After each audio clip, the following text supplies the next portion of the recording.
Hi, this is Melanie of Pardesi Reviews, and I'm here with Margaret Redlich of Don't Call It Bollywood.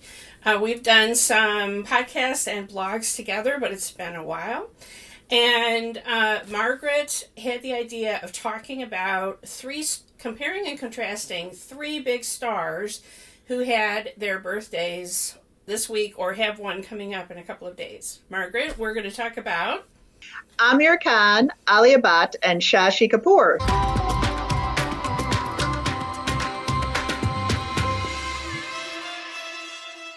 Who were born almost one right after the other, just several years apart.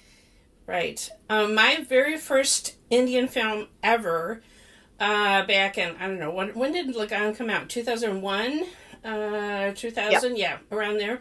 So that was my back when Netflix did not have streaming, you got your DVDs in the mail. I remember distinctly, I think it may have even had to be 2 DVDs because Lagan is a 4-hour film. But that was my very first one ever, and I fell in love with it, and then I saw Dil Chahta Hai right after that.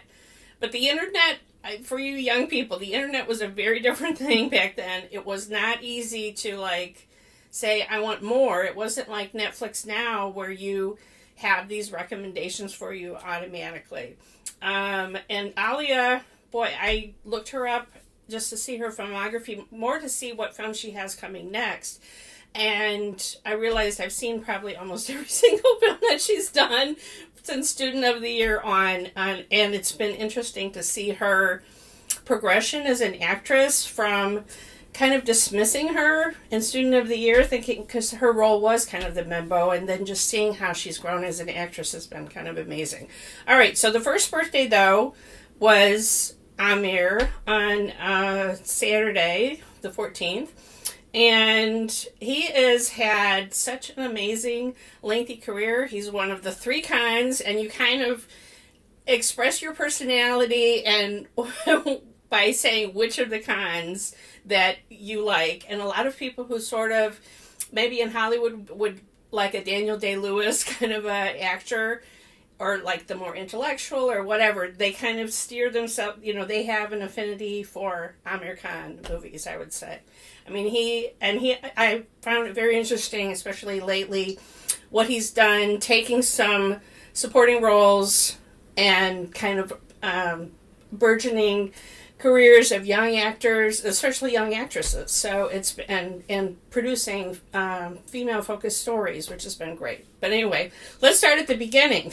So tell me about Aamir Khan's origins.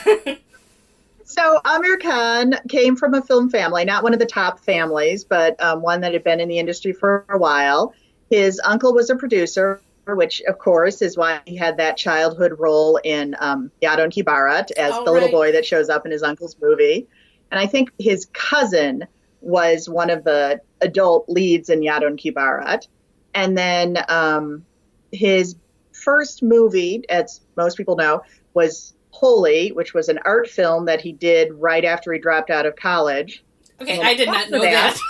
He started with an art film? It's one of those, common, you may think his first film was, but it wasn't. Just like Salman's first movie wasn't made of people. Nobody's first movie is the movie that everybody thinks it is. So he did Holy, which was a massive flop, but really weird and risky, which is interesting looking at what he does now. Yeah. And then his cousin, I want to say Mansoor Khan, and I'm not going to cheat by looking that up, but I'm pretty sure that's his name, wrote and had this idea for Kyamat Se Kyamat Tak, which was one of those family movies. I think Aamir's uncle produced it, so there was no money for anybody real.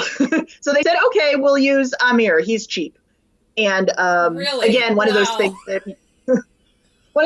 people like to mention, Aamir's nephew, Imran Khan, who then went on to have his own career, is, of course, in Kyamat Se Kyamat Tak, playing adorable little boy version of Aamir, and he's super cute. I don't know if I knew that. So Aamir was in Kyamat Se Kyamat Tak with Juhi Chawla, who was just coming off of being Miss India and was also super young. And it turned into this surprise sleeper hit. It was right at the end of the 80s when the Amitabh Bachchan action movie Train was kind of slowing down. And all of a sudden, Aamir was the new young romantic hero. Now, the thing he likes to pretend didn't happen is that between Kyamat Se Kyamat Tak and about 1998, he just made a string of terrible romances. now you said, like, people think of him as Daniel Day-Lewis. That was not, no. The start of his career was just dumb romance after dumb romance after dumb romance. Some of them were actually really good movies. Jogita Vohi Sakandar was the first one that Aamir kind of stuck his neck out a little bit and decided he wanted to do something different. And of course, it's also the movie where Farah Khan got her big break. And then he didn't really take a risk until Sarfarosh, which was, I think, 98. What year did Dil come out? That's another early one that I've seen. 92, I believe. Okay. And what about Raja Hindustani? How old is that one? That was 97 or 98. So Dil was... Aamir is so difficult. Dil won all of these Filmfare awards. Jodita Vohi Sakandar did not win any Filmfare awards. Aamir felt that Jodita was the superior movie and thus started his feud with Filmfare.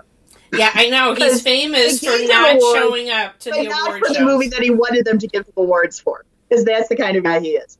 But Sarfarosh was the first one where he started sort of trying on the identity of being more of a thinking woman's movie star instead of the truly gosh-awful romances that he had been making for decades. So if you look at the Aamir career now, the way he's sort of reframed his career, it goes Holy, the first movie, Kyamat Se Kyamat Tak, and then Sarfarosh. There's this big empty space.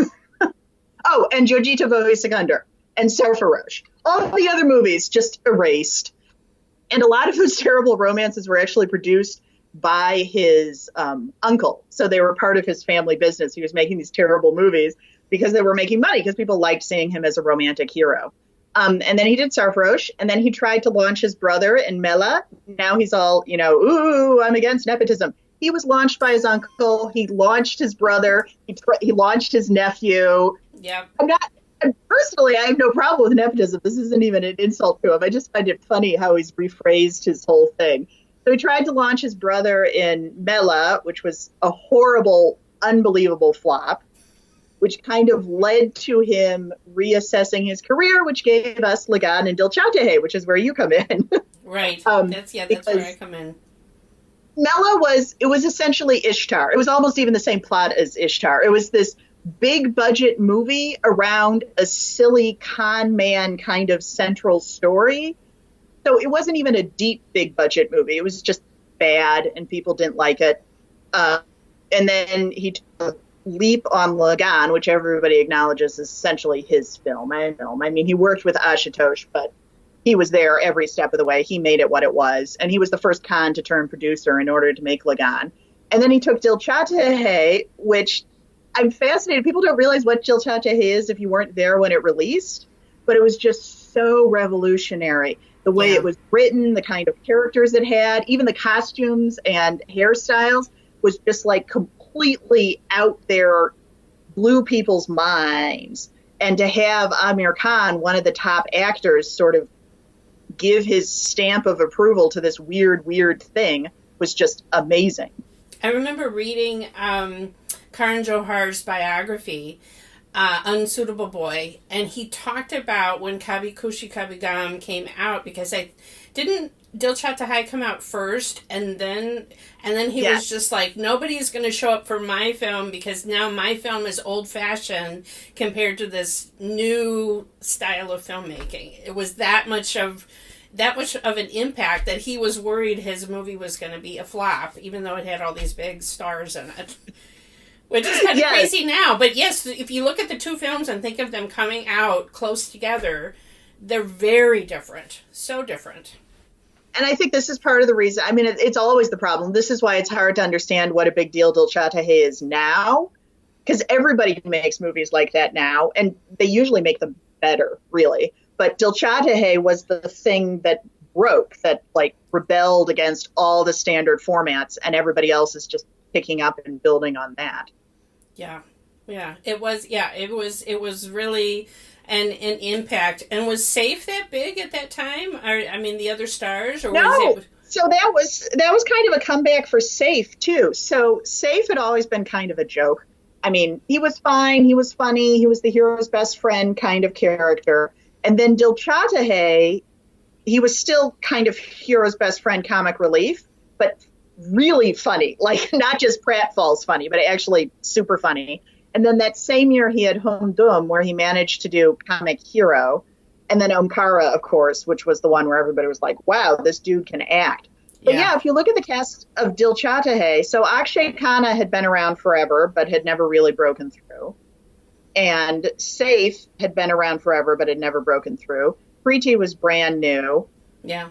Dimple, obviously, was very unusual part for her. And then the rest of the cast were just kind of nobodies. I mean, and they're still kind of nobodies.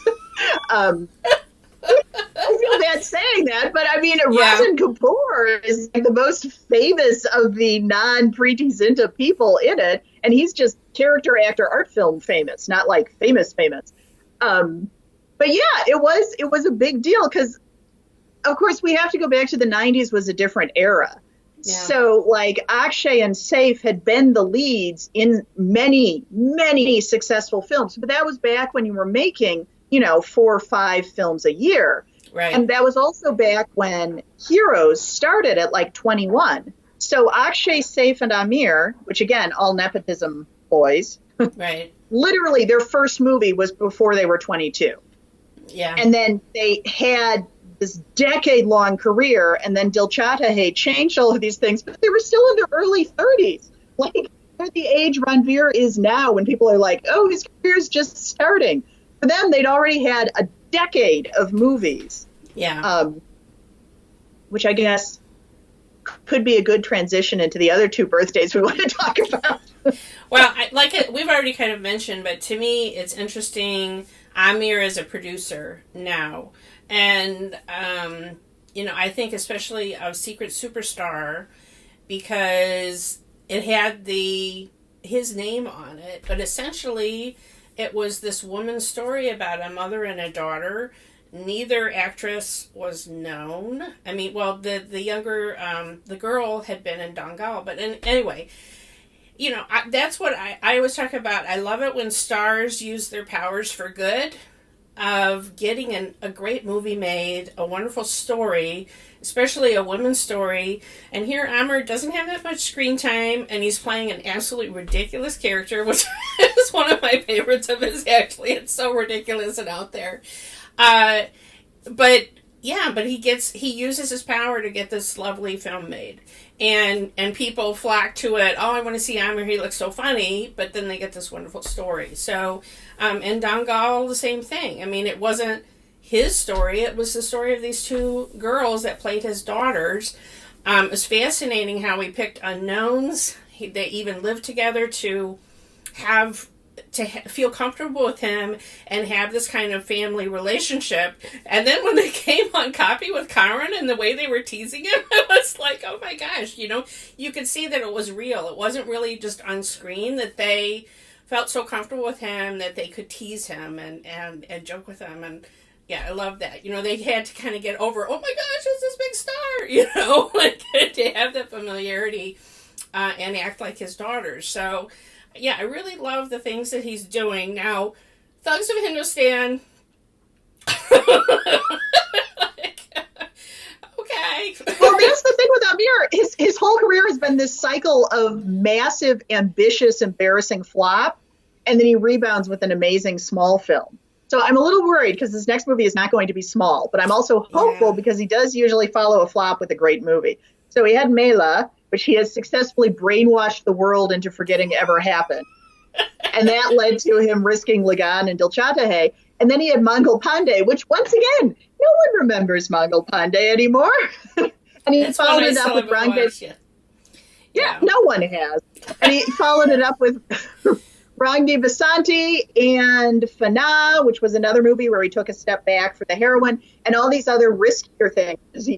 Honestly, he was kind of back to the wall. He had to take the stuff that was offered to him. I am a little nervous about, because he's his upcoming film, he's recreating Forrest Gump, essentially. And so, I mean, that's so well known and so beloved. I'm a little nervous, I'll be honest with you, because sometimes Aamir, like Thugs of Hindustan, I think is a good example of sometimes, I mean, he's a good comedic actor, but sometimes I feel like he goes too far and becomes a caricature. And he's probably of such a stature that I don't know that directors can pull him back. Do you know what I mean? Really pull him back. And that's what I'm nervous about. So, I mean, we haven't seen any footage. We've just seen some stills and whatever, but I'm like, so. Yeah, and I'm nervous as well because his pattern has been big film, small film, or big film, big flop. And then small film gets the critical cred back, gets his artistic mojo back, moves on. But now he's doing big film, big flop, another big film.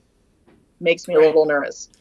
Yeah, I mean, I don't know what else he has bubbling in the background because as a producer and obviously with his wife, they've been creative partners together and making some of these really amazing films. And so, yeah, who knows what else he has cooking, but yeah, I'm a little nervous about his next one. So, transitioning on, we have another well, I guess all three of our stars. So Shashi Kapoor, all I really know about him is from what I've read on your Hindi 101 series you do on your blog. Really kind of a deep dive of the history of some of these different film families because there are these dynasties. And the biggest one of them all is the Kapoors. So. Yes, and Shashi is the same. I mean, Shashi's first film was... well, it probably wasn't Avara. I'm sure they used him at some point because the Kapoors always had eyes bigger than their stomachs in terms of film budget. So I'm positive they saved some money by putting one of their kids in a movie at some point. But Avara is the first role people really know him for, and he was just adorable in it with the big poofy hair and all of this cool stuff. And then he did Avara for his brother, and then he was working backstage for his father's theater company, and then as legend has it, he saw his future wife, Jennifer, through the curtains when he was a teenager and fell in love at first sight, ran away from home to go off with her Shakespearean theater troupe. I don't know if you remember this from my post, but the greatest tribute to their love, he was not fluent in English. He taught himself Shakespearean English in like 3 weeks. In order to qualify to be part of her family troupe. Oh my so word. we could keep seeing her. Oh my God, that is a whole nother level. That's a whole nother level. He told his kids later it was the hardest thing he ever had to do with his life. It was like talking the marbles in his mouth. And then he had to perform. People who speak English have a hard time with Shakespearean English, much less someone that didn't grow up speaking it. Oh my God. Exactly. And then again, the legend has it that basically he fell into acting because Jennifer got pregnant like immediately after they got married because they're Kapoors and that's how Kapoor men roll. So he needed money. But he had, similar to Aamir, although actually no, a little bit different from Aamir. He had a lot of semi-flop young rom-coms because those are the jobs that are out there for a young man. And then he took his first Merchant Ivory really risky role, the householder, when he was still really early in his career. He just begun to be a bit of a hit in Hindi film, but this was a big risk, especially because he already had a family to support. I think they already had 2 kids at that point, and he really needed the money from these movies. It wasn't like, I wanted to put in another swimming pool. They really needed the money.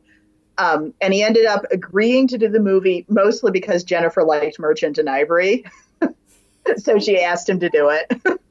So he did it, but he told them, I think it was them, it might have been another group. He told them to not tell anyone how low he was charging for his role because he didn't want word to get around that he dropped his rates because he needed everybody else to kick in his regular Shashi Kapoor rates. So he had this fascinating career. For Aamir, you can break it down all tidy. He had 10 years of dumb stuff, and then he had the good stuff. And then in the next 10 years, he moved into the 3 Idiots level big stuff. But Shashi, all along his entire career, he mixed and matched between the 2 arenas. What's really fascinating with Shashi, I didn't realize until I read a book on him. I knew about Merchant Ivory and that they were close personal friends, and he did all these movies with him. I didn't realize he was constantly flying to America or England to do films, really small art films, wow, communities over there. Yeah, I hadn't heard of them because they're so unfamous. Like these would be, just starting out directors would reach out to him, and if he liked the script, he'd do it. Kind of like Shabana Azmi does now. I don't know if you saw Shabana Azmi was in some movie filmed in Chicago that hasn't even had a theatrical release yet. It looks fabulous, by the way. But it's a standard Shabana Azmi. She liked the script. She flew out. She did it in 6 weeks. It was this first-time film school graduate director who still hasn't been able to find distribution.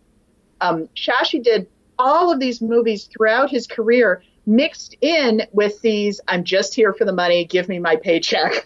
Well, I could imagine him taking roles in English films just to have an opportunity of maybe they would fly him to England, visit some family, you're there for a few weeks. Yeah, I could totally, I mean, there's certainly big stars now that you're like, okay, you took this movie just so you could have 6 weeks in Hawaii or whatever it is. I see what you did there. Well, that was the other part of the thing with Shashi. He took all of these movies for the money because his wife, Jennifer, had very specific desires for their family life, which actually weren't that ambitious, but they were very expensive. She wanted her kids to know their British family, which meant he had to take 3 months off every year and fly the family to England. So he had to do 12 months of work in 9 months, right? Mm. And she wanted them to have a vacation home in Goa where they could just go. This was before Goa became the Goa we know it as now, where they could just go, be anonymous, hang out. And she wanted an apartment. It's crazy to think about them being able to go someplace like that in India and just be anonymous. That's kind of crazy.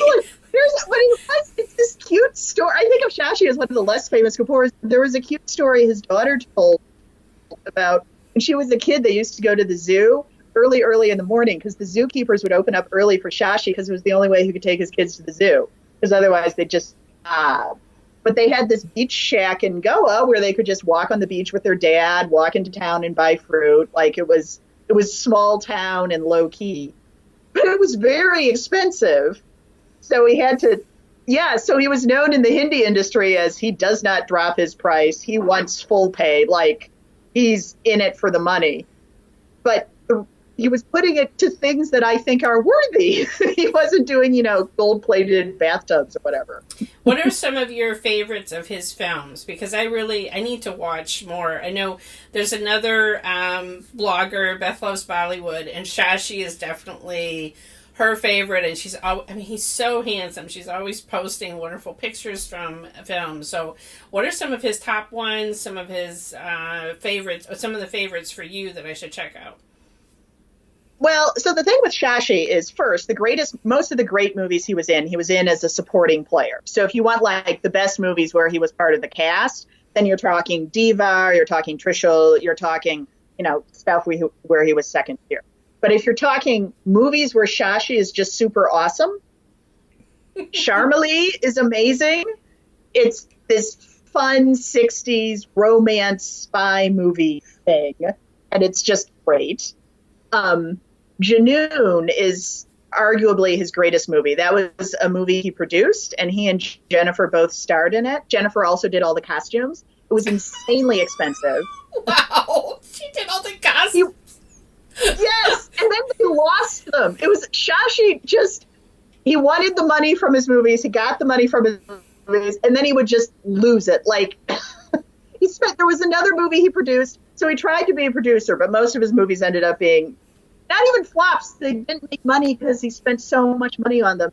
There was one where one of the young actresses, I think Amrita Sen, I may have gotten that name wrong, remembered he would buy them ice cream every night at the hotel. Everyone. And a lot of these people had never even had ice cream before in their lives. We're talking crew members. And he would buy it for everybody and tell them to eat as much as they want. So by the time the movie released, they were never going to get their money back. So Junoon was this period piece. It was extremely expensive because they spent money like water and all of this stuff. But it's truly a beautiful movie. And it's one you need to sit down and focus on. It's not a Hindi film. I mean, it feels like a Merchant Ivory movie, not a Hindi movie. It's very deep, very fascinating. And when you do watch it, you'll notice a lot of the things that are in that movie show up in movies over and over again over time because it ended up being sort of foundational to how people identify with things. We were just talking about Lagan. Yeah. Okay. Remember the awesome guy who plays the seer sort of village crazy guy in Lagan who's just fabulous to watch? His big break was Junoon, playing that role. Aamir, I am sure, cast him in Lagan as an homage to Junoon because that's how important Junoon is to film history. But Sharmili is super fun, so I'm sort of torn between which one you should watch. Well, actually, with everything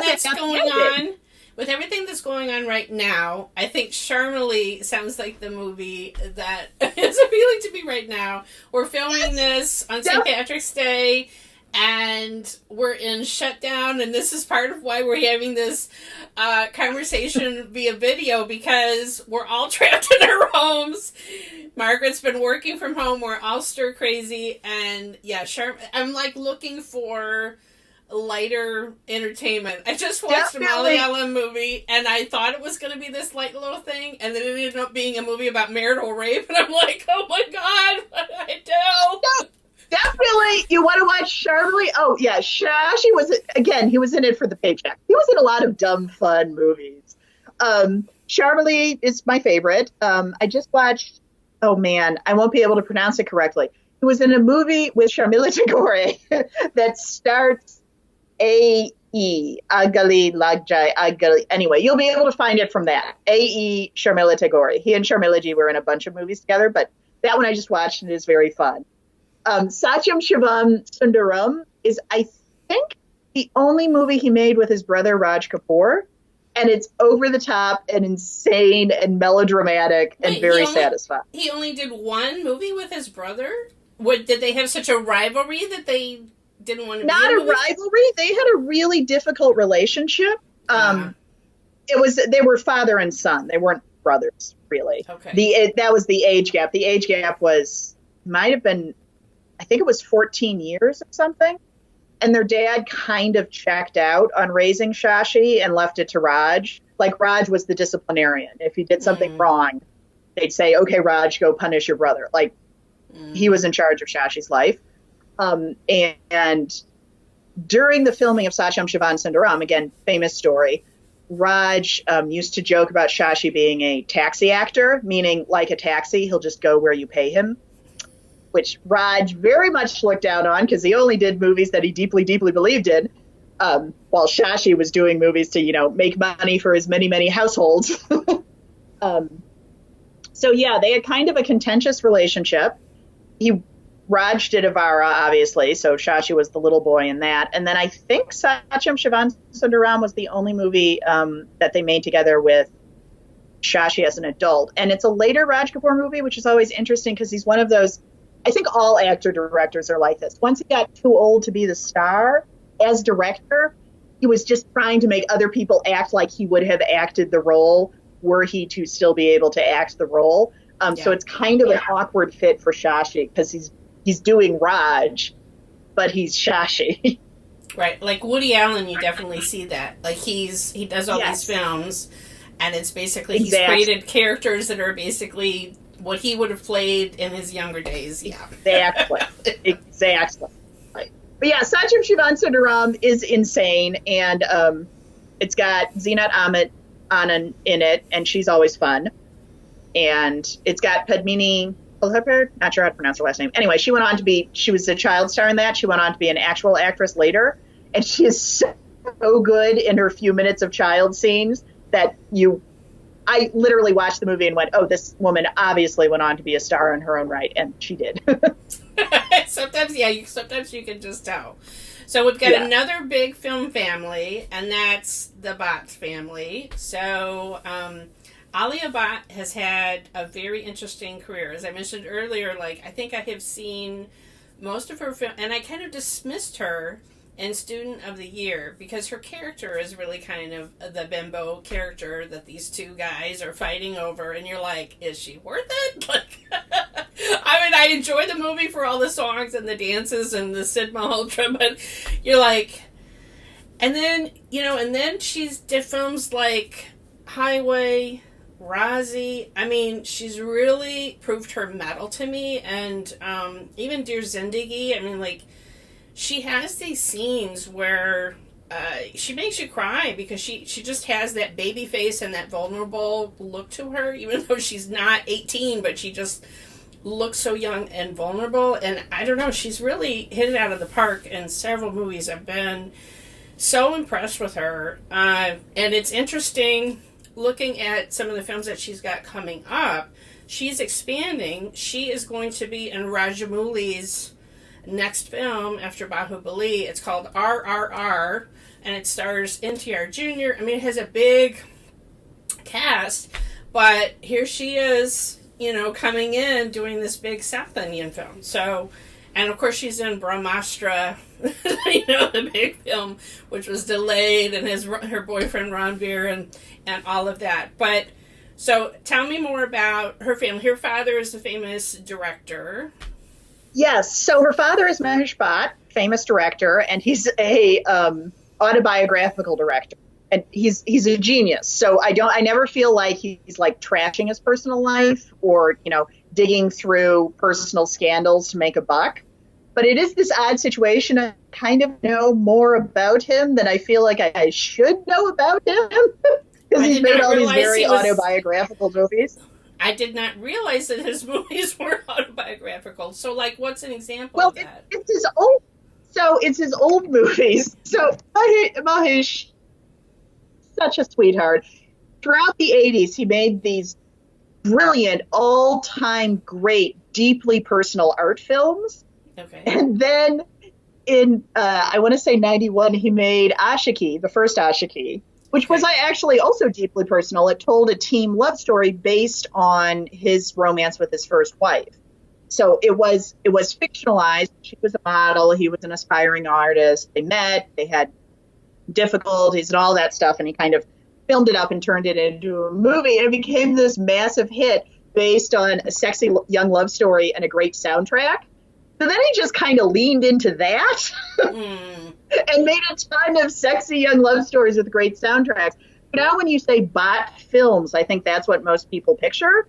But Mahesh at heart is this deeply personal director. And even post Ashiki, he made a lot of really, really sincerely good films. They're just sort of mixed in with the other stuff he made. But yeah, so what everybody knows about Mahesh, because he chose to put his life up on screen, is that he had an affair with Parveen Babi while he was with his first wife, which ended up breaking up that marriage. And then Parveen descended into mental illness, which ended up ending the affair.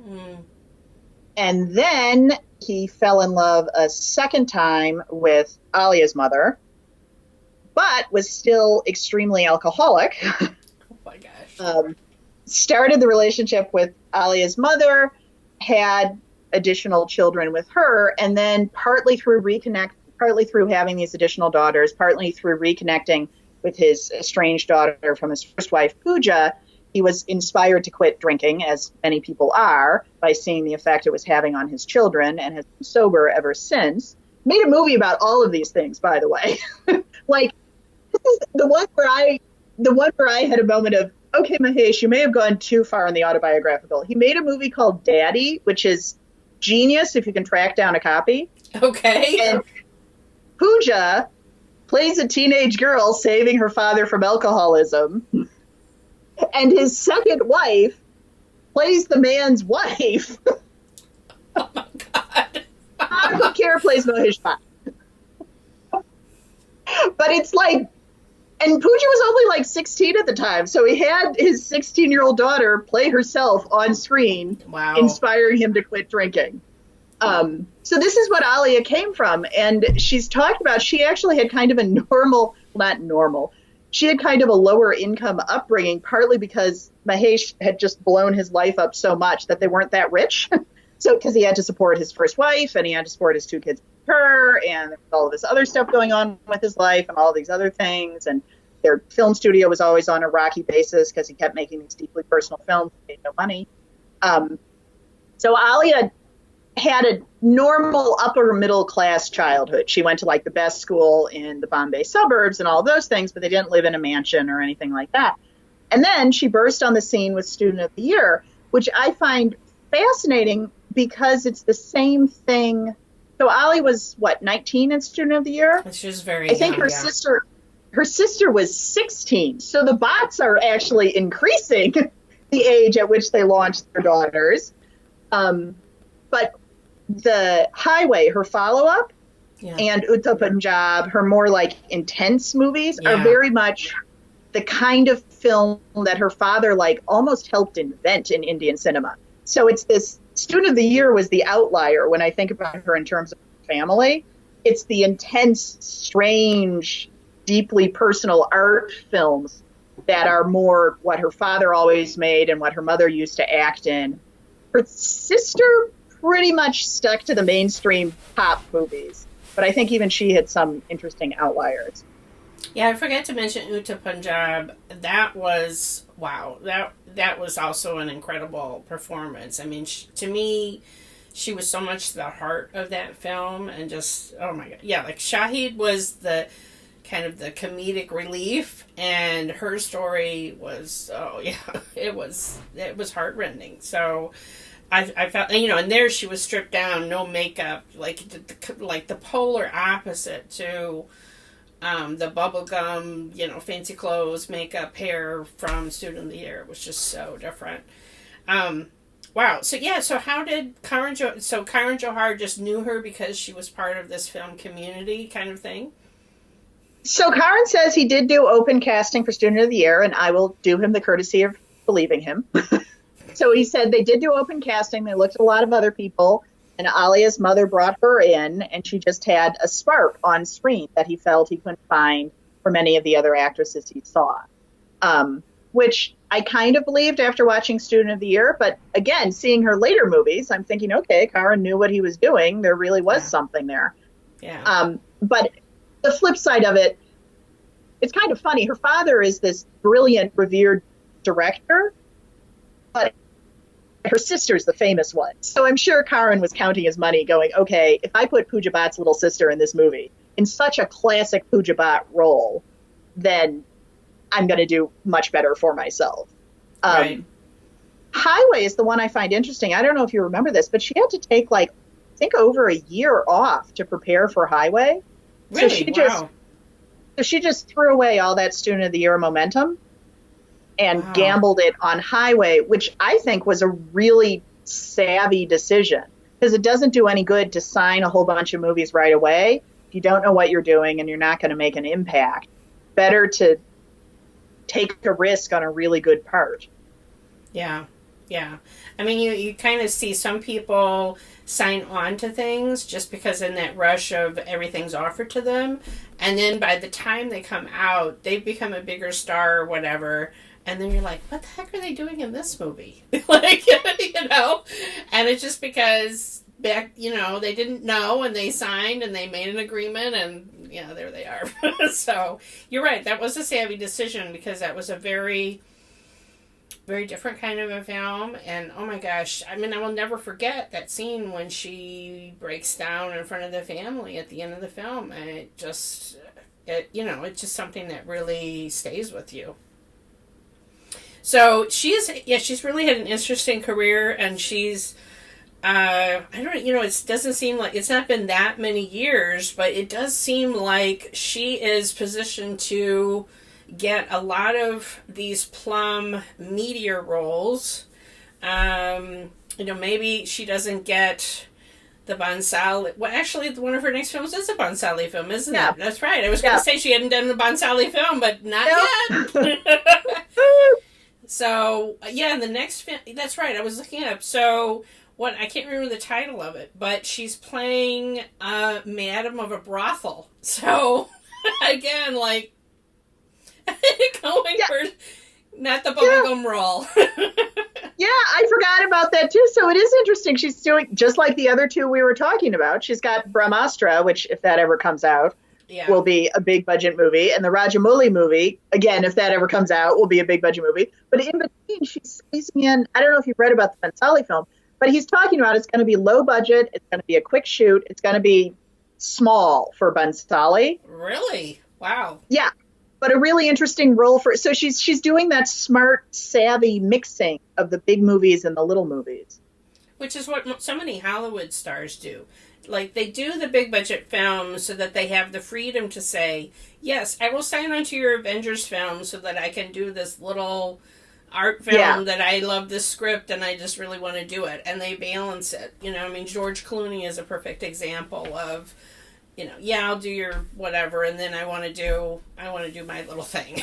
So, and get my film made. So, yeah, well, I mean, Bhansali, I'm sure, can get what film he wants made, but it does seem to be a really intriguing script because she starts out like as a teen prostitute, and so, again, the way she looks so young will fit into that, and so vulnerable. And then she ends up becoming this powerful madam and sort of a gang leader. I think the title kind of translated to gang leader or something like that. So that she becomes a powerful force in Mumbai. So, yeah, I'm really fascinated to see what that movie is going to be about. I don't know really anything about the script of RRR, but you know what a fan of Rajamouli I am. I love how inventive and creative he is. And I think it will be really fun. I love Junior NTR. He is quite a personality, and I think he sort of has that fun, buzzy kind of quality to him, like Varun does, but maybe a little bit more substance, but also a really great dancer and whatever. So I think it will be fun to see him opposite Alia. I assume they will be the love interest since they're the first two listed in the cast.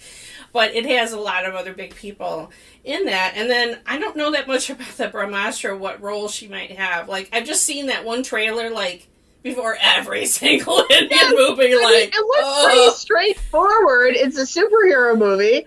Amitabh Ranbir Alia. I'm assuming it's going to be the Star Wars structure. Remember reading George Lucas? He had this, I'm going to do a classic structure. And it's you have mentor, hero, love interest.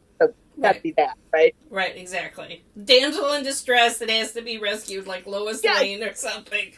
Yes. So I'm guessing not a great role for her in terms of, like, depth. And I don't know quite, I mean, we've stayed on a certain level and just talked movies and not gossip, but I kind of roll my eyes with the fact that she's with Ranbir. I'm like, you could do so much better, Ellie. Since we're talking birthdays, I do find it interesting to just think about life stages of all of these people. So Aamir's turning, now I have to do math, 55. He's turning 55, yeah. And he seems to have hit, and I admire him for it, what you were talking about, I'm going to take a step back, I'm going to support other people, sort of stage of life, really, not just stage of career. And Shashi, Jennifer died and his whole, world fell apart, but he also eventually hit this point. He was acting for a long time, but after the mid 80s, he mostly just did character roles to support these interesting up and coming young directors. He didn't really do the big budget movies anymore. That wasn't what he wanted to do. And with Alia, I feel like she's at the quarter life crisis point of, okay, I got to kick my career into gear. I got to do all before I'm 30, all of these things have to happen all of a sudden. And I'm kind of looking forward to when she hits 35 and realizes, it doesn't actually matter. And goes back to doing what she wants to do. Well, we've talked about the fact that how hard it is for actresses in the Hindi film industry because they did start them so young because they had that I'll use the phrase, that limited shelf life, because it used to be if you got married, then it was all over. Now, there's been some big marriages in the last few years, and obviously people who are not slowing down, like Deepika and Priyanka and whatever, people who are carrying on. So, but yeah, there's still kind of that shadow, that prejudice of if she became a mother, whatever, we're not seeing Deepika talking about having a baby anytime soon. She's in the prime of her career. I mean, it should be that if she wanted to, she could, but there still seems to be sort of that stigma.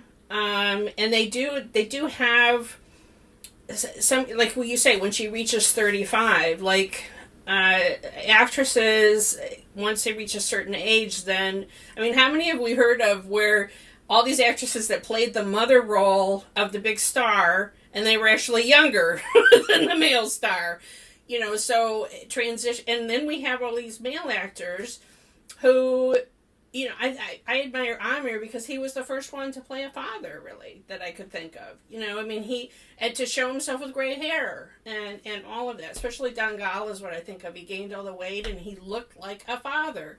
And, you know, well, go ahead, yeah. I find interesting, both Aamir and Shashi married extremely young and had children extremely young, which had no effect on their career, but it was also, I don't want to say made invisible, but it wasn't necessarily highlighted. So they'd be out there playing these, you know, college kids. I'm not even talking Three Idiots. I'm talking like mid-90s. Yeah. Amir's playing this college kid who's lighthearted and falling in love for the first time and so on. In reality, he had 2 kids and a wife at home. Like, he was a responsible, mature guy. And Shashi had kids so young, like, I think his first movie came out after his first baby. And wow. Yet he played this charming, handsome, carefree young man. But with actresses, it seems like there are exceptions. There's been actresses all along who continued working. But it's harder for the audience to forget that they're mothers in real life and just accept them as these beautiful people on screen, which isn't fair. But no. Until recently, it does seem to have been the reality. Men can get away with pretending more easily than women can.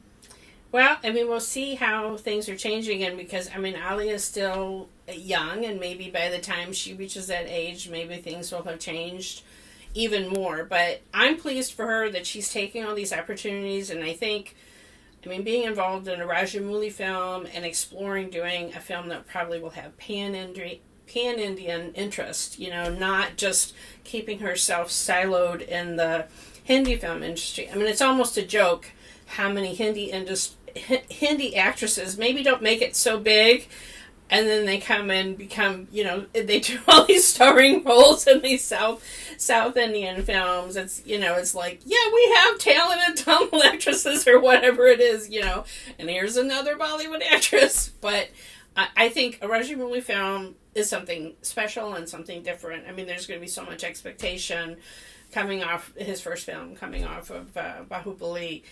But yeah, I mean, she's really got quite a slate coming up. Now, besides the Forrest Gump film, which I can't remember the title of, do you know anything? Yeah. Do you know anything else that Aamir is got on his slate or that he's working on, or is that's the only one that I remember hearing about?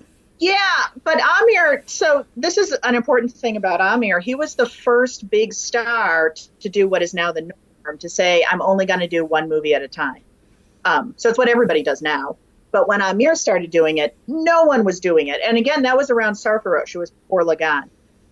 So he's always been a guy who has like multiple years between film releases. And he just does the one movie. So if he's working on Forrest Gump, it's Aamir. It's a guarantee all he's doing is working on Forrest Gump. He isn't even reading scripts for anything else. And you can say that's why the gap is so big. It's right. He does nothing but the movie he's working on. And I have to respect him because for the most part, each film you knew had the stamp of quality because he wasn't trying to do 5 movies in a year. Yeah. And because he's so involved with the production and all the other elements, not just acting in it, but yeah, I mean, how much co-directing he's doing in some of these films, you wonder too, but be that as it may. I mean, it's really, it's a stamp of quality. You're right. He was one of the first to go. I think Christmas was like the holiday that he owned, right, for a long time, that it was going to be, you know, that was when the Aamir movie was going to come out. Have you ever seen the film Big, the documentary Big in Bollywood about... Yes, because you recommended it to me, and it was wonderful. And then I saw him in some American TV show recently and went, oh, it's that guy. Yeah, it's fascinating because he's the guy that, you know, famously can't speak Hindi well and is in Three Idiots and gives the hilarious speech and all of that where they change all the words and he doesn't even realize. And it was fascinating because there was one where you actually got to kind of see a film blow up and them going to all these appearances and Aamir kind of pushing him in front of the crowd and like, yeah, they don't just want to see me, they want to see you too. And it's such a fascinating documentary, and just that they actually said, don't learn Hindi. We want your accent to be bad and all of that. But it was also just fascinating to see him working with Aamir and kind of being part of this group where this phenomenon was happening to all of them. Those crowds were like, those were insane for all those promotion things that they did.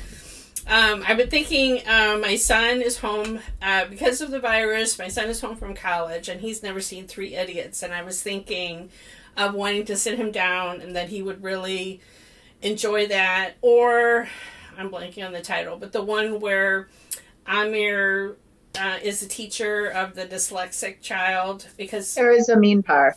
Yes, because my son is an elementary ed major, and I know...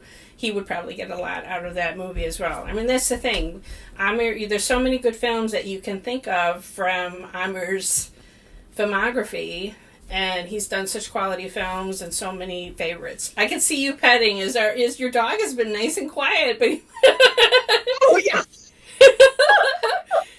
yeah. I'm trying to keep him calm. Just out of camera, actually his walk time. I'm like, she's petting. He's keeping him calm.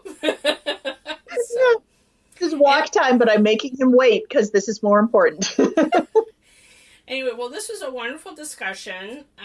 You can find Margaret on her blog, don'tcallitbollywood.com. And she's also written the book, Don't Call It Bollywood, which is a great introduction to Hindi cinema. I learned a lot reading it. It's a slender volume, but packed with a lot of fun information. And her blog is an amazing also community where, you can discuss old classic films and new films, and you usually do. You're amazing because you watch these films on Friday night. Now, all theaters are closed around here right now, but you do a spoiler-free review, and then you do a deep dive on a spoiler-full review where you really discuss and analyze Hindi films that have come out. But you don't limit yourself to Hindi films because you also talk about Telugu, Tamil, and Malayalam film, which I got you into. You can blame me for that because I dragged you kicking and screaming. I'm like, and if you want a really deep dive of Bahubali, let me tell you, how many blog posts did it take you to get through all these movies? I think it was 29 separate 2,000-word posts. I mean, scene by scene analysis of everything in those movies and why they're so awesome.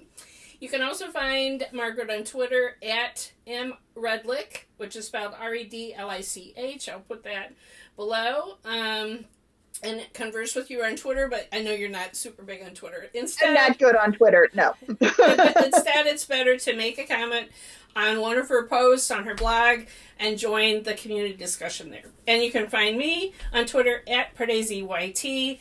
And this was a great discussion. I hope we'll do another one soon because this was super fun. Yeah. So thanks everybody for watching.